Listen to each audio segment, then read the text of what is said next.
इसलिए कहा कि देखे मुख्यमंत्री 4 दिन से दिल्ली में है, राज्य को छोड़ दिए हैं, उनकी मैडम भी विधायक है, वहाँ तो जाती ही नहीं है जो गांडे विधानसभा है, तो क्षेत्र को छोड़ के अगर वो दिल्ली में बैठे हैं और ये तो हम तो मीडिया चैनल के माध्यम से बाहर आई खबरें सुखबुगार बोले बना लेना चाहिए।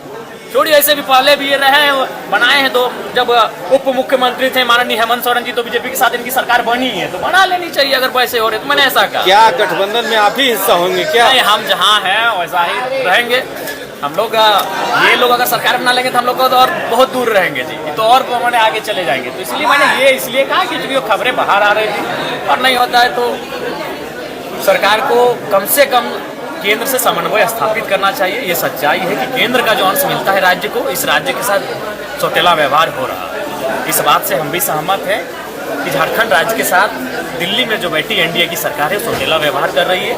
वो केंद्र की जो राशि इनके पास आती है वो राशि नहीं मिल पा रही है, ये सत्य है। लेकिन ये भी सवाल है कि माननीय मुख्यमंत्री जो राशि केंद्र से मिलती है क्या उसका सही से खर्च कर रहे हैं, उसका विवरण सही से दिए कि नहीं, ये भी बात है। देखिए, द्वितीय अनुपूरक बजट पेश होने जा रहा है, मंडे को पेश 11,000 लगभग तो सरकार के इसके पहले अनुपूरक बजट पेश किया था, तो आप इसमें कितने संतुष्ट हैं? दूसरे अनुपूरक बजट पेश किया जा रहा है। देखिए, अनुपूरक बजट पेश कर रहे हैं, हम उस निर्णय का स्वागत करते हैं, क्योंकि अभी राज्य को बजट की आवश्यकता है। राज्य के सारे निर्माण कार्य अधूरे पड़े हैं, सारे कार्य पेंडिंग है, लेकिन उस बजट में किस प्रकार से खर्च हो पाता है, किस प्रकार से उस बजट का संग्रहण हो पाता है, ये विषय रहेगा।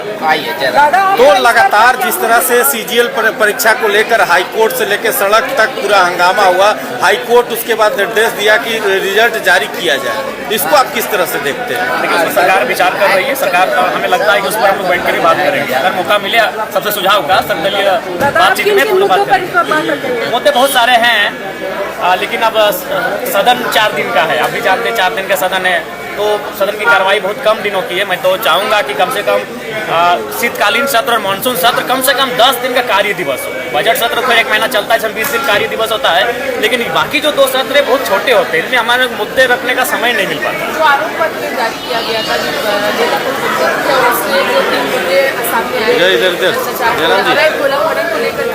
देखिए, इसमें सच्चाई है, मैं उसी क्षेत्र से आता हूँ, मैं उसी जिले से आता हूँ, इसमें किंतु परंतु कुछ भी नहीं है। बिल्कुल नेता प्रतिपक्ष जी ने जो सूची जारी की है, प्रेस कॉन्फ्रेंस जो बात उन्होंने कही है, लेकिन एक चीज़ है, नेता प्रतिपक्ष होकर भी वह कहीं ना कहीं निष्पक्ष नहीं हो पाए। उन्होंने अपने दल के नेताओं का नाम नहीं लिया, उनके दल से जुड़े हुए कोयला कारोबारियों का नाम नहीं लिया, ये भारी भूल उन्होंने किया। अगर उनके पास सूची नहीं थी तो कहे हम उनको सूची भी दे देंगे और उस डिपो का भी नाम बता देंगे जहां भारतीय जनता पार्टी के नेताओं के इशारे पर या नेताओं की संलिप्तता से कोयला का काम होता है, अवैध कारोबार।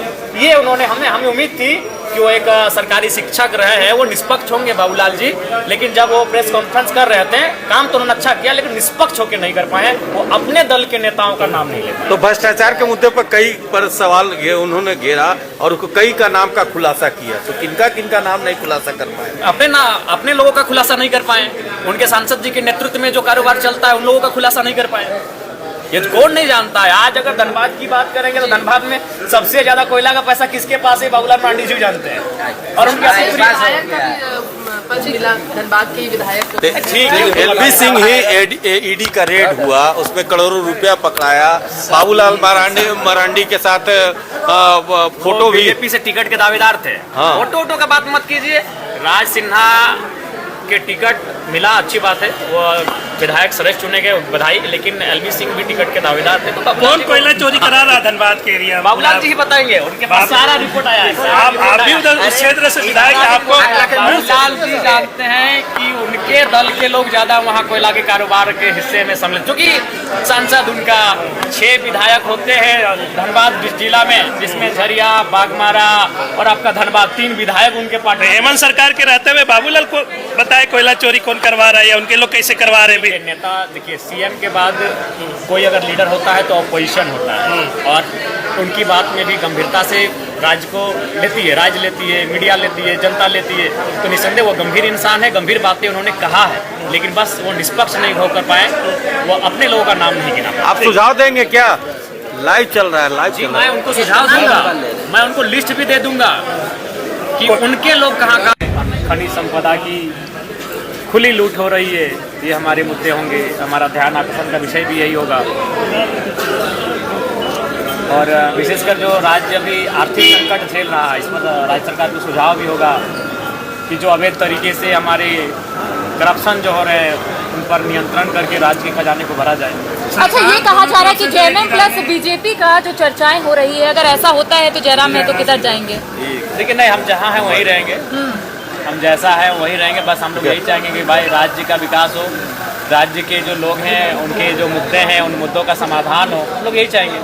आपको लगता है कि भाजपा झामुमो एक मंच पे आएगी तो सब कुछ ठीक हो जाएगा? देखिए, सब कुछ ठीक नहीं होगा, सब कुछ ठीक नहीं होगा, लेकिन जो केंद्रांश रुक रहा है, अभी बहुत सारे विषयों पर केंद्रांश मिलता है। छात्रवृत्ति में भी केंद्रांश होता है, जल नल योजना में केंद्रांश होता है, पेंशन में केंद्रांश होता है, तो केंद्रांश नहीं मिल रहा है। ये सच्चाई है और ये झारखंड मुक्ति मोर्चा और कांग्रेस के वरिष्ठ नेता भी स्वीकार कर रहे हैं। तो ऐसे में हमें लगता है कि केंद्रांश मिल जाएगा, जो केंद्र का अंश रुका हुआ मिल जाएगा। 1,36,000 करोड़ का जो बकाया है वो बकाया मिल जाएगा और संभवतः बहुत सारे इनके काम हो जाएंगे। जो विकास रुका हुआ है, विकास का कार्य शुरू हो जाएगा, विकास का काम शुरू हो जाएगा, ये मेरा निजी मानना है। क्या लोकतंत्र के लिए ये लोकतंत्र के लिए सही नहीं है, बिल्कुल भी कतई सही नहीं है। लोकतंत्र का मतलब यही है, अगर किसी को दल बदलना है तो इस्तीफा दे के बदले।